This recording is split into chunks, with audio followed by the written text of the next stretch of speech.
नमस्कार, BVM news में आपका स्वागत है। मैं हूं ममता बघेल। चलिए बात करेंगे खबरों की। पूर्व सांसद अवतार भड़ाना ने अपने निवास पर प्रेस वार्ता की और प्रेस वार्ता करते हुए उन्होंने चेतावनी भरे लहजे में कहा कि किसानों के बिल वापस नहीं किए गए तो आगामी 26 जनवरी को हरियाणा के मुख्यमंत्री से लेकर मंत्रियों तक को झंडा नहीं फहराने देंगे। इसलिए वह किसानों के साथ खड़े हो यही अपील कर रहे हैं कि अवतार भड़ाना ने कहा कि किसान आंदोलन को मजबूती देने के लिए वह पूरे देश से अपील कर रहे हैं और सभी जनप्रतिनिधियों से गुहार लगा रहे हैं कि पार्टी दलों से उठकर तथा सत्ता का मोह छोड़कर किसानों की मुसीबत में उनके साथ खड़े हों। उन्होंने कहा कि हम उम्मीद करते हैं कि 26 जनवरी को सरकार किसानों को आज़ादी देगी। हम मांग करते हैं कि सरकार कृषि बिलों को वापस कर ले और किसानों को अंबानी अडानी का गुलाम ना बनाए। ये सरकार किसान और मजदूरों ने बनाई है और जिस सरकार ने इन पर जुल्म किए हैं वह सरकारें नहीं बची। उन्होंने कहा कि किसान संयुक्त मोर्चा ने कुछ बॉर्डरों पर उनकी ड्यूटी लगाई है और वह उस ड्यूटी को पूरा कर रहे हैं, जिसमें यूपी का गाजीपुर बॉर्डर, सिंधु बॉर्डर और पलवल होडल का बॉर्डर भी शामिल है। और हमारी मजबूती का जो ताकत है उससे हमें न्याय मिलेगा। हमने अपने देश के और प्रदेश के प्रतिनिधियों से गुहार की है, प्रार्थना की है कि सब प्रतिनिधि अपने पार्टी दलों से ऊपर उठकर सत्ता के मोह को छोड़कर किसानों के वक्त इस मुसीबत में साथ आएं। और हम 26 जनवरी को भारत सरकार से मांग करते हैं कि वो जहां देश को आज़ादी मिली थी, कि किसान और मजदूरों को आज़ादी देंगे तो हम उनका बहुत आभारी रहेंगे। हमारे बिलों को वापस कर लें और हमें किसान और मजदूर को जो चिंता है उसकी गारंटी दे दें। धन्यवाद। किसान मजदूर तो आज़ाद हैं, किससे आज़ादी दिलानी? नहीं, आज़ादी है। वो तो गुलामी की तरफ भेज रहे हैं हमें। हम अडानी और अंबानियों का गुलाम बनाने के लिए भेजना चाहते हैं। वही डर तो है, हमें चिंता। आपने सरकार तो हम ही ने बनाई ना। सरकार किसने बनाई? किसान मजदूरों ने। अरे किसान मजदूरों ने बनाई सरकार। जिस सरकार ने किसान मजदूरों पर जुल्म ढाए हैं वो कभी सरकारें नहीं बची हैं। इतिहास गवाह है इस बात का।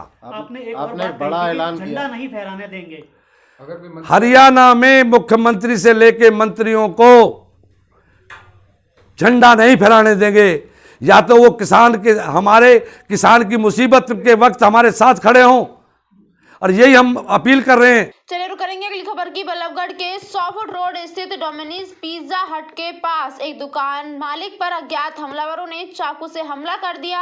हमला करने के बाद हमलावर मौके से फरार हो गए। वहीं घायल को बल्लभगढ़ के सरकारी अस्पताल में इलाज के लिए ले जाया गया है और पुलिस को सूचना दी है। तस्वीरों में दिखाई दे रहा नजारा बल्लभगढ़ के सरकारी अस्पताल का है, जहाँ पर एक युवक को घायल अवस्था में लाया गया। परिजनों की माने तो घायल की दुकान बल्लभगढ़ 100 फुट रोड पिज्जा हट के पास है, जहाँ पर कुछ अज्ञात हमलावरों ने दुकान मालिक पर चाकू से हमला कर दिया, जिसके बाद आनन फानन में घायल को अस्पताल में इलाज के लिए लाया गया है।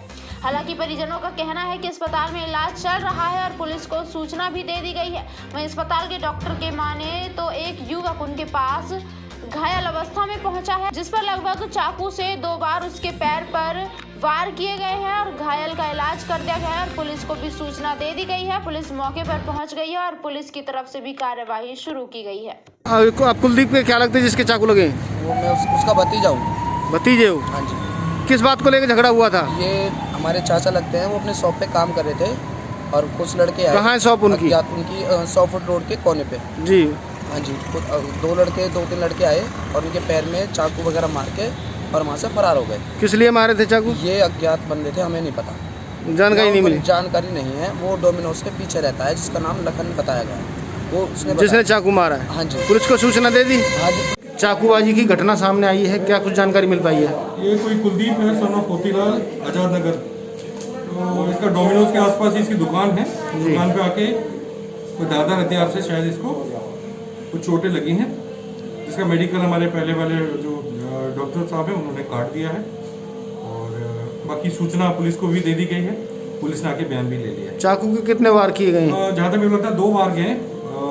अगली खबर का का भारत के पारंपरिक खेलों को बढ़ावा देने के लिए मानव रचना शिक्षण संस्थान में केंद्रीय खेल मंत्री किरण ने विश्व स्तरीय अल्टीमेट खो खो प्रशिक्षण शिविर का मशाल जलाकर शुभारंभ किया। इस अवसर पर खो खो फाउंडेशन इंडिया के अध्यक्ष सुरेश रैना, मोहम्मद शर्मा और पहलवान सुशील कुमार भी मौजूद रहे। वहीं खेल मंत्री किरण ने मानव रचना में 25 मीटर और 50 मीटर शूटिंग रेंज का उद्घाटन भी किया और निशाना भी लगाया। केंद्रीय खेल मंत्री ने कहा कि देश में पहली बार अल्टीमेट खो खो टाइटल के साथ राष्ट्रीय स्तर का कैंप यहां लॉन्च किया गया है और नरेंद्र मोदी सरकार पारंपरिक खेलों को बढ़ावा देने के लिए संकल्परत है। पत्रकारों से बातचीत करते हुए केंद्रीय खेल मंत्री किरण ने कहा कि फरीदाबाद में और देश में पहली बार अल्टीमेट खो खो टाइटल के साथ राष्ट्रीय स्तर का कैंप यहां लॉन्च किया गया है। उन्होंने कहा कि खो खो भारत का पारंपरिक खेल है और पिछले साल से ही भारत सरकार ने इसे बढ़ावा देने के लिए मान्यता प्रदान की थी, जिसके तहत खेल मंत्रालय द्वारा वित्तीय सहायता भी उपलब्ध करवाई जाएगी। उन्होंने बताया कि पारंपरिक खेलों को बढ़ावा देने के लिए नरेंद्र मोदी सरकार संजीदा है और भारत के खेल चित्र में खेलो इंडिया का जो नारा लगाकर हम आगे चल रहे हैं, इससे बहुत बढ़ावा मिलेगा तथा बच्चों और जवानों को खेलने की प्रेरणा मिलेगी, जिसके चलते हम विश्व चैंपियन बन सकते हैं। किस तरीके से आप जुड़े हैं, पहले तो ये बता दीजिए इस कार्यक्रम से। मैं kho kho federation of India का अध्यक्ष हूँ और एक खिलाड़ी को किस तरह तैयार करना चाहिए अंतर्राष्ट्रीय स्तर पर, ये अमित भल्ला जी के साथ मिलके हम लोगों ने ये प्रयत्न करा है। ये एक बेंचमार्क है कि बाकी सब जने देखें कि अगर अंतर्राष्ट्रीय स्तर पर खिलाड़ी को अगर तैयार करना है तो क्या ट्रेनिंग में ज़रूरत पड़ती है। यहाँ पे स्पोर्ट्स साइंसेस, स्पोर्ट्स मेडिसिन और सारी मॉडर्न टेक्निक्स जो वर्ल्ड ओवर बेस्ट प्रैक्टिस हैं, उनको लेके हम लोग यहाँ खिलाड़ी तैयार कर रहे हैं। 1 महीने का ये कैंप है और मुझे लगता है 1 महीने के बाद ये खिलाड़ी जब घर जाएंगे तो इनकी शारीरिक क्षमता और खेल की क्षमता बहुत बढ़ चुकी है। हम देख रहे थे कि काफी वीआईपी बना दिया आपने इस कार्यक्रम को। कौन कौन शामिल हुए इस पूरे कार्यक्रम में, किस तरह से वीआईपी बनाने की कोशिश? इस कार्यक्रम का उद्घाटन जो है माननीय खेल मंत्री किरण रिजिजू ने करा है। उसके साथ अलग अलग खेलों से जुड़े फरीदाबाद में अल्टीमेट खो खो के इस टाइटल के साथ राष्ट्रीय स्तर का जो कैंप यहाँ लॉन्च किया। भारत में ये पहली बार है कि एक भारतीय इंडिजिनस खेल, भारत के एक पारंपरिक खेल है खो खो, इसको इस स्तर तक ले गई है। हमने पिछले साल मान्यता दिया था खो खो को, पहली बार भारत का खेल होने के नाते हमने खो खो को ACTC मिला है। इसका मतलब अब खो खो को बढ़ावा देने के लिए फाइनेंशियल सपोर्ट, वित्तीय समर्थन भी हमारा खेल मंत्रालय से मिलेगा। उसी प्रकार हमने भारतीय खेल जैसे थंगता है, कलारीपट्टू है, गटका है, योगासन है, तो इस तरह का मलखम बहुत अच्छा सुंदर खूबसूरत खेल है ये सब। तो भारतीय खेल को आगे हम लोग बढ़ाने का नरेंद्र मोदी जी का सरकार का जो प्रयास है, इसे भारत में खेल के क्षेत्र में खेलो इंडिया का जो नारा लगा करके आगे चल रहे हैं, बहुत बढ़ावा मिलेगा। जवान हमारे छोटे छोटे बच्चों को खेलने का प्रेरणा मिलेगी इससे और समर्थन भी मिलेंगे और हम विश्व चैंपियन भी क्रिएट कर सकते हैं। करेंगे अगली खबर का। राम जन्मभूमि पर भव्य श्री राम मंदिर निर्माण के लिए विश्व हिंदू परिषद के तत्वाधान में निधि संग्रह अभियान संचालित किया जा रहा है। निधि संग्रह अभियान के लिए प्रांत स्तर पर कार्यालय फरीदाबाद में खोल दिया गया है, जिसका उद्घाटन साध्वी दीदी एवं विश्व हिंदू परिषद के अंतर्राष्ट्रीय अध्यक्ष आलोक कुमार ने की। इस मौके पर साध्वी दीदी ने अली अब्बास जफर की वेब सीरीज तांडव पर प्रतिक्रिया देते हुए कहा कि ऐसे लोग हिंदू देवी देवताओं का अपमान करेंगे तो हिंदू समाज उनके खिलाफ तांडव भी करेगा। हिंदू समाज में ऐसी मानसिकता वाले लोगों को अब तक बहुत सहन किया है, लेकिन अब सहन नहीं करेंगे और इसका अब बराबर जवाब देना है। ऐसे लोगों की अब दुकानदारी बिल्कुल भी नहीं चलने दी जाएगी, सख्त कार्यवाही की जाएगी। वहीं साध्वी दीदी ने कहा कि श्री राम मंदिर के लिए निधि संग्रह का कार्य अब तेजी से पूरे देश में शुरू हो गया है। जगह जगह पर कार्यालय खोले जा रहे हैं, जहाँ संग्रहालय बनाए जा रहे हैं। पूरे देश के सहयोग से जल्द ही भव्य राम मंदिर बनकर तैयार होगा। राम जन्मभूमि के लिए निर्माण के लिए जो निधि समर्पण का अनुष्ठान है, उस कार्यालय का प्रारंभ हो रहा है और नीचे हम सभी राम भक्तों से जो है संबोधित करेंगे, क्योंकि मैं पूरे विश्व के अंदर सारे राम भक्तों के लिए ये ऐतिहासिक क्षण है। सभी लोग अपने अपने समर्पण प्रभु श्री राम के लिए अर्पित करना चाहते हैं, तो हम जन जन तक पहुँचें, हर हृदय के द्वार को खटखटाएं, उसके लिए हमें पहुंचने में विलम्ब हो रहा है, लेकिन सारा समाज जो है वो आतुर व्याकुल है अपने पत्र पुष्प रामलला के लिए समर्पित करने के लिए। उसी अनुष्ठान के प्रारंभ का ये कार्यक्रम है फरीदाबाद। कई दशक से लड़ाई चल रही थी राम जी के लिए, जो राम जी सबको देते हैं उनको पाने के लिए हमारी सबकी लड़ाई चल रही थी और अब वो लड़ाई में हम जीत गए हैं। तो क्या सोचते हैं कब तक ये मंदिर का निर्माण कार्य है? अभी तो शुरू नहीं हुआ है, कब तक पूरा हो जाएगा शुरू होने के बाद? ये हमारे अध्यक्ष जी जो है बताएंगे इसके बारे में। आप बताइए, अध्यक्ष जी से भी बात करेंगे। आप बताइए कैसा देखते हैं, कैसे महसूस करते हैं? देखिए, अभी हम महाराष्ट्र में थे जहाँ छत्रपति शिवाजी की वीरता और तुकाराम जी जैसे, समर्थ गुरु रामदास जैसे, संत ज्ञानेश्वर जैसे संतों का ज्ञान विज्ञान वैराग्य वो वाली भूमि है। मैं जब वहाँ पर गई तो इतने वृद्ध व्यक्ति थे जो कांपते हाथों से अपना समर्पण अर्पित कर रहे थे और उनकी आंखें आंसुओं से भरी थी और वो मुझे कह रहे थे कि दीदी माँ, मैं देख लूँगा ना राम मंदिर, तब तक मैं जीवित रहूँगा ना, कब तक बन जाएगा। तो ये सारी भावनाएं, ये एक बड़ी ताकत है, बड़ी शक्ति है। देखते ही देखते वहाँ सृष्टि खड़ी हो जाएगी। कार्य प्रारंभ हो गया है। निधि समर्पण अभियान है, किस तरह से शुरुआत की जाएगी इसकी तो शुरुआत हो गई है। देखिए, हम तो पहुंच ही नहीं सकते घर घर तक। सारा मतलब स्थितियां ऐसी हैं कि पूरा भारत उनका हृदय उमड़ रहा है अर्पण करने के लिए।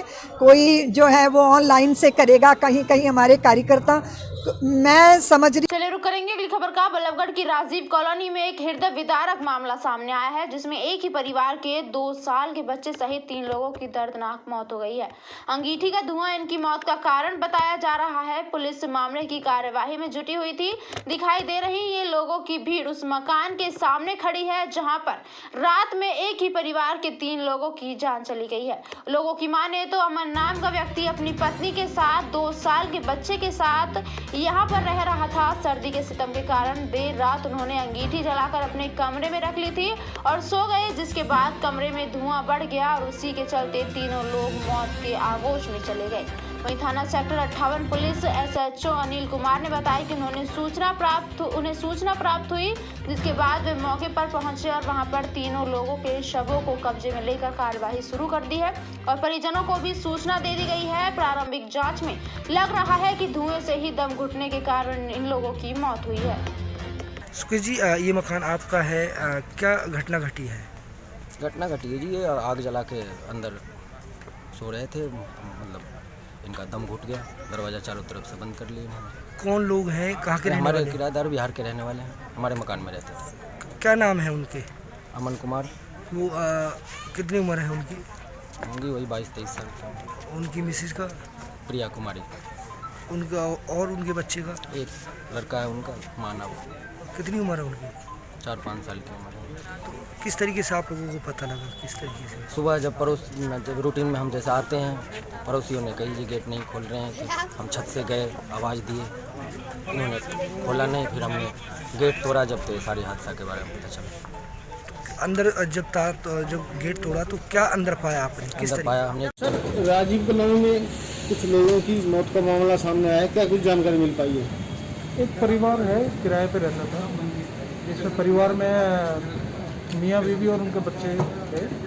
तो उसमें रात को वो अंगीठी जला के सोए थे, जिसकी वजह से गैस बनने के कारण उनकी मौत हो गई। किस किस की मौत हुई है, कौन बचा है अभी तक? अब एक तो जो मालिक हैं घर के, हस्बैंड जो थे उनका अमन नाम है, उनकी वाइफ प्रिया और एक छोटा बेटा है उनका मानव। क्या आगे क्या कार्रवाई की? कार्रवाई कर रहे हैं, उनके परिजनों को बुलाया गया अभी और कार्रवाई चल रही है। रुक करेंगे पलवल शहर का। पलवल शहर थाना इलाके में दहेज की मांग पूरी नहीं होने पर एक 24 वर्षीय विवाहिता की मारपीट कर हत्या करने का मामला प्रकाश में आया है। पुलिस ने मामले में ससुराल पक्ष के 4 नामजद लोगों के खिलाफ दहेज हत्या का केस दर्ज कर लिया है। बल्लभगढ़ के गांव जवा निवासी वीरपाल ने बताया कि उसने अपनी बेटी निशा की शादी फरवरी माह वर्ष 2020 में पलवल के रामबाग कॉलोनी निवासी रोहित पुत्र सरबजीत के साथ की थी। शादी के बाद से ही उसकी ससुराल वाले उसकी बेटी से दहेज की मांग करने लगे थे। दहेज की मांग पूरी न होने पे वो उसकी बेटी निशा के साथ मारपीट करते थे और उसे जान से मारने की धमकी देते थे। मृतका का पति रोहित दहेज में स्विफ्ट डिजायर कार की मांग कर रहा था, जिससे मांग पूरी न होने से विवाहिता से मारपीट की गई और उसकी हत्या कर दी गई। मृतका के पिता ने बताया कि देर शाम उसके पास पड़ोसियों का फोन आया कि उसकी बेटी की हालत खराब है। सूचना मिलते ही वह उसके परिवार वाले निशा के ससुराल रामबाग कॉलोनी पहुंचे। वहां देखा उसकी बेटी मृत हालत में पड़ी हुई थी। मौके पर पहुंचे परिजनों ने तुरंत पुलिस को फोन किया और पुलिस मौके पर पहुंची और मामले की जांच हो रही है। मेरा नाम वीरपाल है जी, और मेरी लड़की यहाँ रामबाग कॉलोनी में रोहित सनोप सरबजीत, इनके शादी हुई थी लड़के की 26 फरवरी 2020 को। 25 फरवरी 2020 को। अब कल ऐसे था, मेरे पास लड़की का फ़ोन गया था 4:18 पे। पिता ने कह रही लड़की, पापा मेरे को कर रहे हैं टॉर्चर। तो मैंने कहा कोई बात ना बेटे, ठीक है हम देख लेंगे शाम को, कोई बात नहीं। तो फिर उसके बाद उसने अपनी मम्मी को भी 6:45 पे फ़ोन कराया था शाम को, जबकि कोई ऐसी बात नहीं थी लड़की का भाई ये कांड हो जाएगा। उन्होंने क्या काम करा, चारों ने मिलकर लड़की को 7 बजे के बाद उन्होंने पीटा है। पीटने के बाद जैसे भी। हाँ सर, बताओगे एक मामला सामने आया, क्या मामला है? मौत हुई, क्या मामला है? रात को हमें सूचना मिली थी कि कोई लड़की है निशा नाम की, उसकी मौत हो गई है, अपना फांसी लगा लिया। उसके बाद रात को डेड बॉडी यहाँ हॉस्पिटल रखवा दी थी, और अभी सुबह में शिकायत प्राप्त हुई है। तो उनके जो लड़की के घर वाले हैं, उन्होंने जो शिकायत दी है उसमें यह है बताया कि वो दहेज की मांग करते थे। उसके जो पति और सासू ससुर थे मांग करते थे, उस संबंध में उन्होंने एक कंप्लेंट दी है, इस वजह से उनकी मौत हो गई। इसलिए कंप्लेंट थी, उस पर हमने मुकदमा दर्ज कर दिया है, और अभी फिलहाल डेड बॉडी मोर्चरी में रखी है, पोस्टमार्टम करा। क्या पुलिस ने क्या? बीवीएम न्यूज में फिलहाल के लिए इतना ही। आप बने रहिए हमारे साथ, देखते रहिए बीवीएम न्यूज। नमस्कार।